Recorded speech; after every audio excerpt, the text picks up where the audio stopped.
শুরু হতে চলেছে গঙ্গাসাগর মেলা। এবার গঙ্গাসাগর মেলার জন্য বিশেষ উদ্যোগ শিয়ালদা ডিভিশনের। 12 থেকে 16 জানুয়ারি যাত্রীদের সুবিধার জন্য 72টি বিশেষ ট্রেন চালানোর সিদ্ধান্ত শিয়ালদা ডিভিশনের। প্রয়োজনীয় অতিরিক্ত ট্রেন চালানোর পরিকল্পনাও রয়েছে রেলের। গুরুত্বপূর্ণ স্টেশনগুলিতে থাকবে আরপিএফ।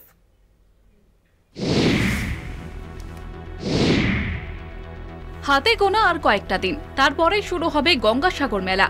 সাগর মেলা উপলক্ষে বিভিন্ন জেলা এবং দেশের বিভিন্ন প্রান্ত থেকে পুণ্যার্থীরা ভিড় করবেন। পুণ্যার্থীদের সুবিধার জন্য এবার বিশেষ ট্রেন চালানোর পরিকল্পনা নিয়েছে ভারতীয় রেলের শিয়ালদা শাখা। গঙ্গাসাগর মেলার জন্য বিশেষ ট্রেন চালানোর সিদ্ধান্ত শিয়ালদা ডিভিশনের। 12 থেকে 16 জানুয়ারি পর্যন্ত চলবে বিশেষ ট্রেন।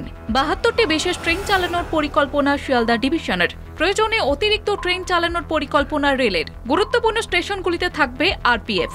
মকর স্নানের জন্য প্রত্যেক বছরই কোটি কোটি পুণ্যার্থী ভিড় করেন গঙ্গাসাগরে।